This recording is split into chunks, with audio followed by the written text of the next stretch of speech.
আসসালামু আলাইকুম। আশা করি আপনারা ভালো আছেন, আমিও ভালো আছি। আমাদের বিজ্ঞান বিষয়ে যে আমাদের দলগত কাজ দিয়েছে তা হলো উদ্ভিদ কোষ এবং প্রাণী কোষ। আমি প্রথম দলের দলনেতা। আমি এখন বলবো আমি যে উদ্ভিদ কোষ পেয়েছি, এই উদ্ভিদ কোষ সম্পর্কে কিছু ধারণা বা ওটা কী নিয়ে গঠিত তা বলবো। প্রথমে আসে ক্লোরোপটাস, ক্লোরোপ্লাস্টার, প্রথম অঙ্গনে দ্বিতীয় অঙ্গনে কোষ প্রাচীর, তৃতীয় অঙ্গনে কোষ গহ্বর, তৃতীয় অঙ্গনে গোলজি বডি, চতুর্থ অঙ্গনে কোষ ঝিল্লি, পঞ্চম অঙ্গনে কোষ সাইটোপ্লাজম, তৃতীয় অঙ্গনে নিউক্লিয়াস, তারপর আছে অন্তঃপ্লাজম জালিকা, আর সর্বশেষ আছে মাইটোকন্ড্রিয়া। এবার প্রথমে কোষ প্রাচীর নিয়ে বিস্তারিত আলোচনা করবেন আরফাত, সপ্তম শ্রেণীর উল্লঙ্ঘন। আসসালামু আলাইকুম, আমার নাম আরফাত, আমার রোল 9। আমি আমাদের দলের উদ্ভিদ কোষ থেকে আমার অঙ্গনের নাম হচ্ছে কোষ প্রাচীর। উদ্ভিদ কোষের প্রাচীর প্রধান রাসায়নিক উপাদান হল সেলুলোজ নামে কার্বন। একই সঙ্গে লিগনিন নামে এক ধরনের জৈব পদার্থ যা বেশিরভাগ উদ্ভিদের কাঠামো তৈরিতে সহায়তা করে। অপরদিকে ব্যাকটেরিয়া কোষ প্রাচীর মূল উপাদান হচ্ছে প্রোটন ও লিপিড।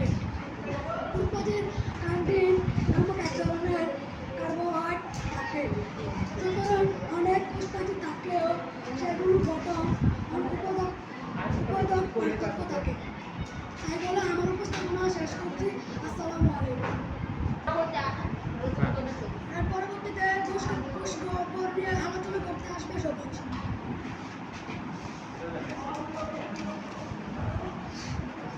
আসসালামু আলাইকুম।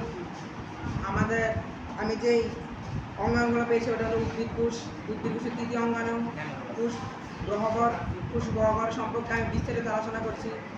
সাইটোপ্লাজমের পাশে যে পাকা স্থানটা দেখে যে ওটা এসে কোষ গোলজি বডি শুধু উদ্ভিদ কোষে থাকে, ওটা প্রাণী কোষে থাকে না।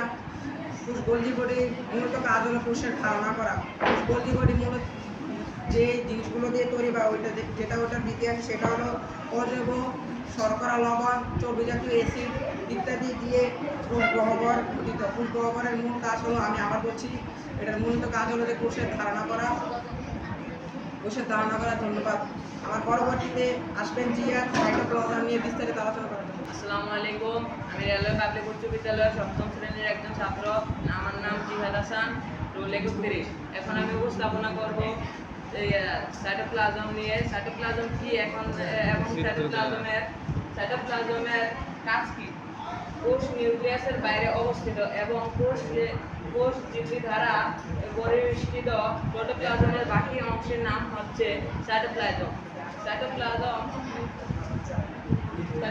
একটি প্রধান প্রোটিন দ্বারা গঠিত। সাইটোপ্লাজমের কিন্তু কোনো ফাঁকা স্থান নয়। ইলেকট্রন অনুভূতি যন্ত্রের সাহায্যে দেখলে এই সাইটোপ্লাজম বেশ কয়েক রকমের অঙ্গাণু দেখে যায়। এগুলো হচ্ছে মাইটোকন্ড্রিয়া, রাইবোসোম, গোলজি, আন্তঃপ্লাজম ইত্যাদি। এখন বলে আমি আমার উপস্থাপনা শেষ করছি। আসসালামু আলাইকুম। সবাই আমার জন্য দোয়া করবেন যাতে আমি আবারও আপনাদের সামনে এসে এভাবে উপস্থাপনা করতে পারি। এখন উপস্থাপনা রাখবেন ইব্রাহিম কামাল ভুইয়া, কোষ ঝিল্লি নিয়ে।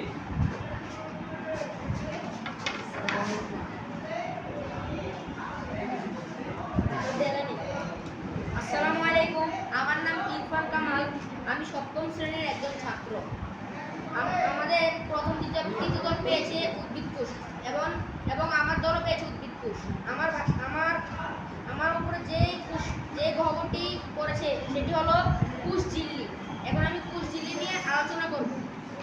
কোষ ঝিল্লি কোষকে নিরাপদ রাখার কাজটি করে। এটি হচ্ছে কোষকে ঘিরে থাকা 2 স্তর বিশিষ্ট একটি নমনীয় পর্দা, যা বাইরের পরিবেশ থেকে কোষকে ভিতরের উপাদানগুলো আলাদা রাখে। প্রাণী কোষ যেহেতু কোষপ্রাচীর থাকে না, তাই কোষপ্রাচীর অত্যন্ত গুরুত্বপূর্ণ একটি গহ্বর। এই বলে আমি আমার বক্তব্য শেষ করছি। এখন বক্তব্য নিয়ে আসবেন আরফান মিয়া, রোল 21।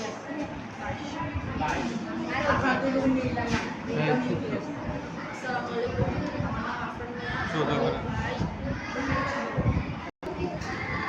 আসসালামু আলাইকুম। প্রিয় দলের সদস্য, আমি আজকে উপস্থাপনা করব নিউক্লিয়াস নিয়ে। নিউক্লিয়াস কাকে বলে? নিউক্লিয়াস হলো এমন একটি কোষ যা কোষের সব জৈবনিত্য ক্রিয়া বিক্রিয়া নিয়ন্ত্রণ করে ও তাকে নিউক্লিয়াস বলে। এর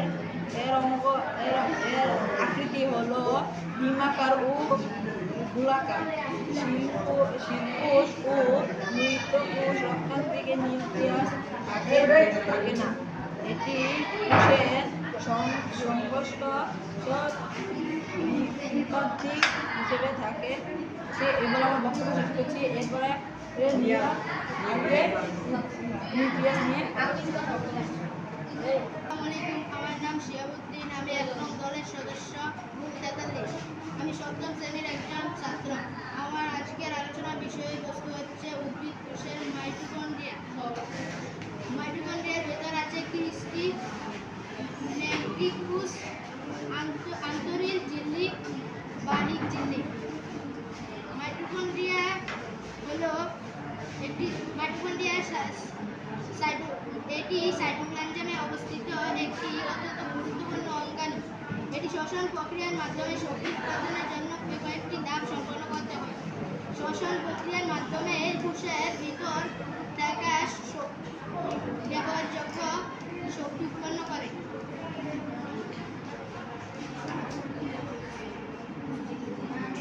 মাইটোকন্ড্রিয়ার নিজস্ব ডিএনএ আছে। এটি শক্তি উৎপাদনের জন্য গুরুত্বপূর্ণ ভূমিকা পালন করে, তাই এটিকে শক্তিকর বা পাওয়ার হাউস বলা হয়। আসসালামু আলাইকুম, ধন্যবাদ। এবার আমি বক্তব্যটি শেষ করছি। মাইটোকন্ড্রিয়ার মাধ্যমে আমরা আমাদের উদ্ভিদ কোষের সম্পূর্ণ উপস্থাপন এখানে শেষ করছি। ধন্যবাদ। ভালো থাকবেন, ভালো রাখবেন। আসসালামু আলাইকুম।